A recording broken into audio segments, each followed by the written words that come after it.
Notre invité aujourd'hui, c'est le bourgmestre de Saint-Josse. Bonjour Émir Kir. Bonjour. On parlera de l'accueil des réfugiés ukrainiens dans un instant, mais on va d'abord commencer, si vous voulez bien, par une actualité immédiate dans votre commune, avec deux immeubles qui ont manqué de s'écrouler. C'était la semaine dernière, à l'angle de la chaussée de Louvain, enfin, entre la chaussée de Louvain et la rue Skelquin. Un plan d'urgence que vous avez déclenché, une cinquantaine d'habitants qui ont dû être relogés. Les choses sont en train de rentrer dans l'ordre ou pas encore ? C'est en cours. Là, on peut dire que la commune a repris les choses en main. Donc on a un opérateur qui veut construire à la place de certains bâtiments de Dode, on s'en rappelle, un immeuble de logement avec des commerces. Donc le bâtiment, ils l'ont démoli. Et ils étaient occupés à construire, les fondations. C'est à ce moment-là que l'autre bâtiment a bougé. Les pompiers m'ont averti, on a déjà 2 cm de fissuration. Et donc j'ai immédiatement, vendredi, lancé le plan d'évacuation. On a protégé les habitants, on les a mis dans les hôtels pour 2 tiers sur les 50. Un tiers a rejoint leur famille. Et dans la suite, évidemment, on a désigné un expert pour voir si le bâtiment allait continuer à bouger. Aujourd'hui, ma priorité, c'est de faire les travaux de consolidation de ce bâtiment pour permettre aux habitants de regagner leur logement le plus vite possible. Donc il y a des travaux qui ont été faits, on a recoulé une dalle de béton, on met des tripodes, je pense qu'on a travaillé également sur les fissures qui ont été colmatées. Alors c'est en cours, donc ce travail est en cours, il a été lancé hier, il pleut, on a demandé qu'on utilise du béton avec un enduit spécifique pour que ça sèche au plus vite, mais malgré tout, ça va prendre encore 8 à 10 jours, et donc il faut espérer qu'après 2 semaines d'évacuation, les habitants puissent être logés. Et par rapport il n'y a pas encore une date précise pour le retour dans le bâtiment. Il faudra s'assurer que c'est vraiment stable. Mardi, j'ai annoncé que les travaux dureraient encore 10 jours. Pour 2 tiers des habitants, ils vont pouvoir regagner leur logement à ce moment-là, normalement.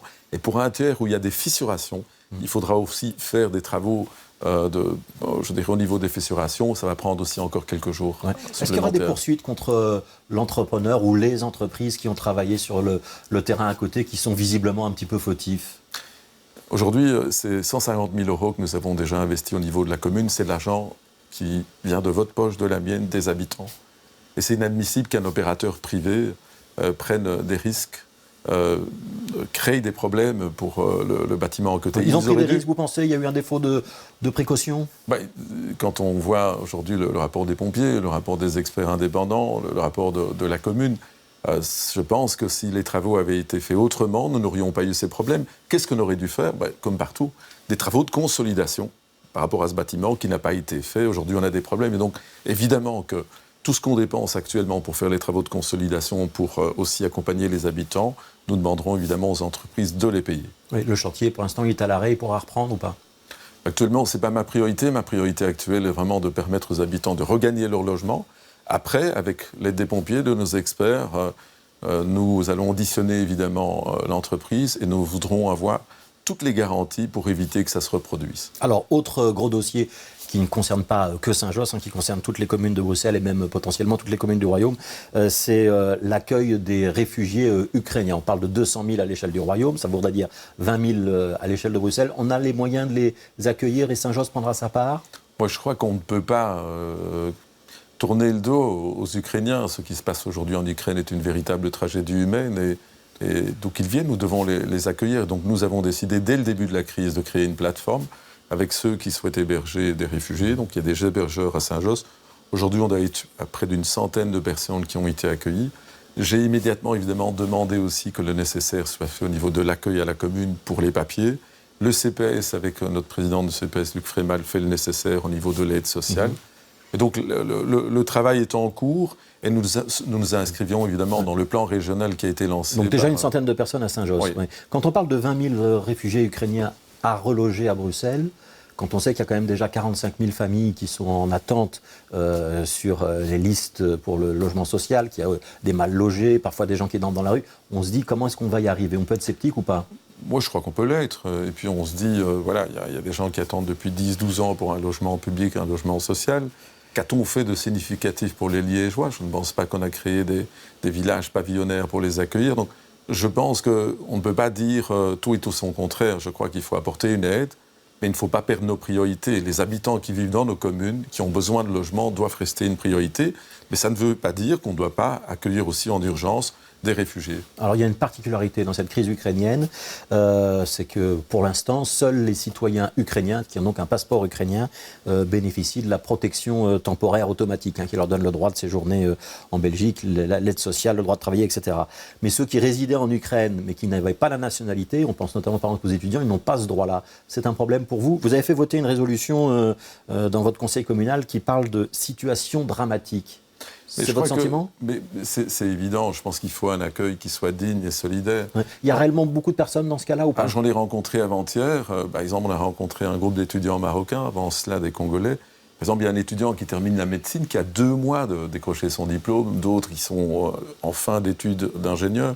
Donc ils étudiaient en Ukraine, ils ont été obligés de quitter le pays à cause de la guerre. On a posé des questions, mais au fond, pourquoi avez-vous quitté le Maroc ou le Congo ? En fait, dans leur pays d'origine, les tickets pour faire des études sont parfois limités. Donc ils sont partis dans des pays où ils pouvaient faire leurs études.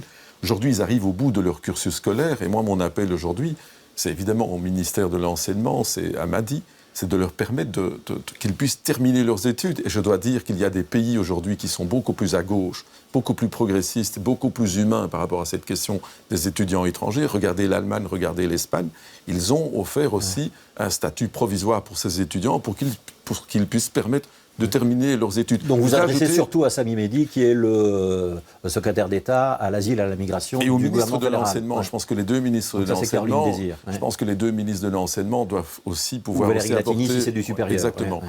Ce que je voudrais aussi dire, c'est que ce qui me choque aussi, c'est qu'il y a 5 ou 6 ans, quand on accueillait des réfugiés, on préférait parler de migrants, les hébergeurs, on voulait les criminaliser.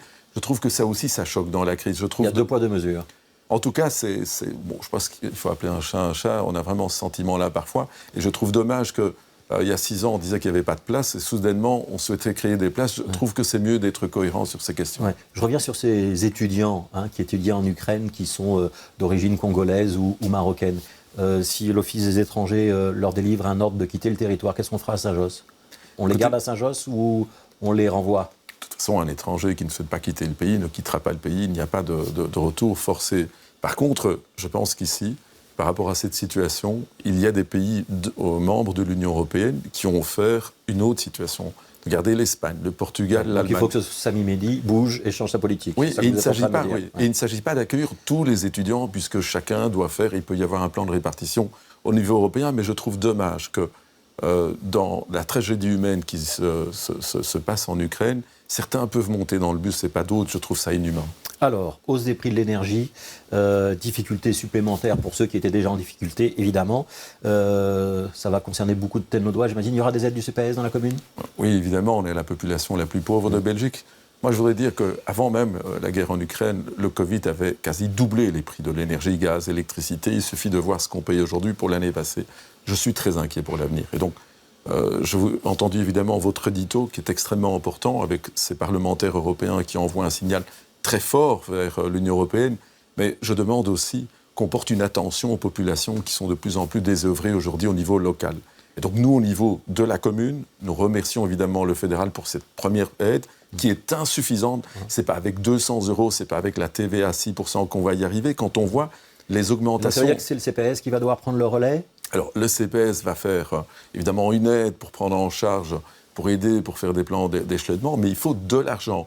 Je pense qu'aujourd'hui, il y en a qui font de l'argent sur le dos de l'énergie, sur le dos de la vente. Ouais. Ce sont les compagnies les producteurs, je pense les producteurs, les sociétés. À un moment donné, dans des moments de crise, je pense que le gouvernement doit prendre des mesures pour limiter l'augmentation des prix. Oui, pour votre commune, je reviens à ça. Donc, il va y avoir des aides au CPS, il va y avoir une facture énergétique pour les bâtiments communaux qui va exploser. Il y a le salaire des fonctionnaires communaux qui va être indexé. Il y a déjà eu toutes les aides Covid qui ont mis les finances communales dans toutes les communes en difficulté.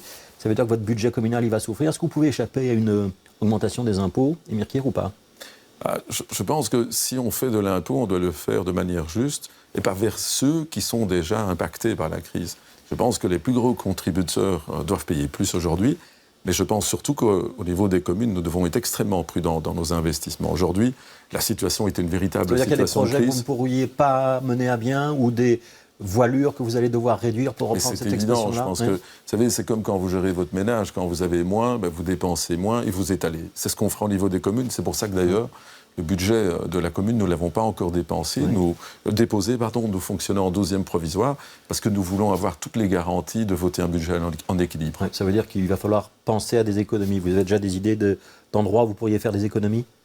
Tout ce qui est en fonctionnement. C'est clair qu'aujourd'hui, en fonctionnement, nous devons être prudents dans toutes les dépenses, mais aussi en termes d'investissement. Les projets non prioritaires qui ne sont pas dans la déclaration de politique générale ne doivent pas figurer au budget extraordinaire. Une dernière question sur la chaussée de Louvain. On sait que vous êtes parfois en colère contre la région sur l'aménagement. Ça progresse ou ça ne progresse pas? Non. Ça ne progresse pas.